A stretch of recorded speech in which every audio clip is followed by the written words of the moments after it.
Hello friends, કેમ છો? બધા મજામાં છો? તો ફ્રેન્ડ્સ, આજે આપણે ફરીથી નવી વિડીયો સાથે તમારી સાથે હું શેર કરીશ, જે ઘણું બધું ઝંઝટના અને જલ્દીથી બની જાય અને ટેસ્ટી અને સ્વાદિષ્ટ ફક્ત 15 મિનિટમાં આપણે રેસીપી તૈયાર કરીશું, છોલે ભટુરે. તો ચાલો એની રેસીપી આપણે શરૂ. તો આપણે તેલ ગરમ કરવા રાખી દીધું છે અને ગવાની લોટની, જો આપણે ઘરમાં લોટ બાંધેલું હોય તો એનામાં તમે પૂરી બનાવી શકો છો. તો આપણે આવી રીતના મેં બનાવી લીધી છે અને હવે આપણે તારી લઈશું. તો તમે જોઈ શકો છો સારી રીતે ફૂલી ગઈ છે. તમે જોઈ શકો છો ફ્રેન્ડ્સ, આપણા ઘરમાં જે લોટ બાંધેલું હોય કે ઘઉંનો લોટ, એનાથી પણ તમે પૂરી બનાવીને ભટોરે આપણે આવી રીતનું ફૂલી ગયો છે. તમે જોઈ શકો છો ફ્રેન્ડ. તો આપણે 2 ચમચા તેલ ઉમેર્યું છે અને પછી આપણે એનામાં ઉમેરીશું ગરમ મસાલો. થોડુંક આપણે ગરમ મસાલાને, એનાથી બહુ ટેસ્ટી સ્વાદ આવે છે, સ્વાદિષ્ટ આવે છે ફ્રેન્ડ્સ. તો ફ્રેન્ડ્સ, થોડું આપણો મસાલો ગરમ થઈ જાય ત્યારબાદ એનામાં આપણે ઉમેરીશું 1 ચમચી જીરો આપણો સારી રીતે ફૂટી જાય. અને ફ્રેન્ડ્સ,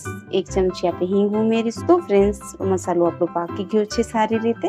કાંઈ ઝંઝટ નથી પીસવાની, પણ મિક્સરમાં કાંઈ જરૂર નથી. આવી રીતે બનાવજો ફ્રેન્ડ્સ. આપણે ડુંગળી એક લીધી છે અને એને આપણે આવી રીતના સુધારી લીધી છે અને આવી રીતે આપણે મિક્સ કરી નાખીશું.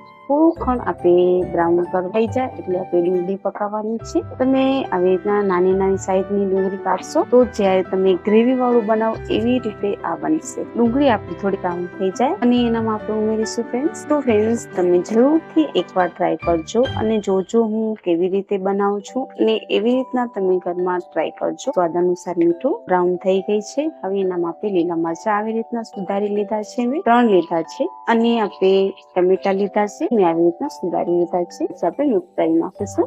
15 મિનિટમાં તો થઈ જશે છોલે ભટોરે. હવે એનામાં થોડુંક મસાલો ઉમેરીશું આપણે. 2 ચમચી આપણે ધનિયા પીસેલા ઉમેરીશું. આધી ચમચી આપણે હળદર ઉમેરીશું. તો ફ્રેન્ડ્સ, આપણે લીલા મરચા મોરા લીધા છે એટલે 2 મરચા આપણે લાલ પાવડર લેશું. 1 ચમચા જેટલું આપણે પાણી લેશું અને મસાલા માથે ઉમેરીશું ને પછી મિક્સ કરી નાખો. આપણે સારી રીતે મિક્સ કરી નાખ્યું છે. હવે એનામાં આપણે બટેકા ઉમેરીશું, જે મેં બાફી લીધા છે. તે છોલેના સાથે જ બાફી લીધા છે બટેકા, અને આપણે આવી રીતના મિક્સ કરી નાખીશું અને એને બટેકાને આપણે ચોરી નાખીશું તો ગ્રેવી વાળું થઈ જશે શાક. આવી રીતના મિક્સ કરી નાખીશું અને બધું આવી રીતના ચોરી નાખીશું બટેકાને. તો તમે જોઈ શકો છો ફ્રેન્ડ્સ, થોડું ખણ 1 ચમચા જેટલું એનામાં પાણી ઉમેરીશું અને પછી ફરીથી મિક્સ કરીશું. તો ફ્રેન્ડ્સ, આપણે સારી રીતે મિક્સ કરી નાખ્યું છે. હવે એનામાં આપણે છોલે ઉમેરીશું, જે મેં રાતના પલાળ્યા નથી અને મીઠા પાણીમાં જ આપણે બનાવ્યા છે.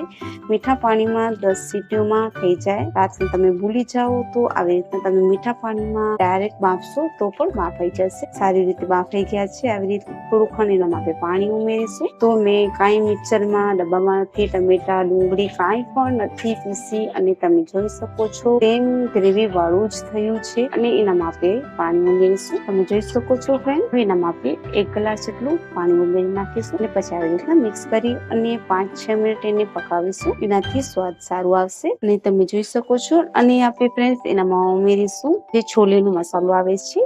ન હોય તો પણ ફ્રેન્ડ્સ ચાલશે, અને હોય તો તમે એનામાં ઉમેરી શકો છો. અને પછી આપણે મિક્સ કરી નાખીશું. અને સ્વાદ અનુસાર તમે એનામાં મીઠું પણ ચેક કરી શકો છો. ઓછું હોય તો તમે ઉમેરી શકો છો. થોડાક આપણે કોથમીરના પાન ઉમેરીશું, લીલા ધાણાના. તો તમે જોઈ શકો છો ફ્રેન્ડ્સ. હવે આપણે થોડી દેર પકાવવા રાખીશું. તો ફ્રેન્ડ્સ, આપણે 5 મિનિટ થઈ ગઈ છે અને તમે જોઈ શકો છો ફૂલ તૈયાર થઈ ગયું છે ગ્રેવી વાળું છોલે અને ભટુરે. હવે આપણે બનાવીશું. તો ફ્રેન્ડ્સ, તમે આવી રીતના જરૂરથી બનાવજો. તમને બહુ જ ટેસ્ટી અને સારું લાગશે અને જરૂરથી ટ્રાય કરજો. તમને જમવા માટે બહુ ટેસ્ટી અને સ્વાદિષ્ટ લાગશે. જો તમને સારું અને સિમ્પલ લાગવું હોય તો તમે મારી ચેનલને લાઈક અને સબસ્ક્રાઇબ કરજો. અને ફરીથી આપણે નવા વિડીયો સાથે મળીશું. ત્યાં સુધી સ્વસ્થ અને ધ્યાન રાખજો. ધન્યવાદ ફ્રેન્ડ્સ.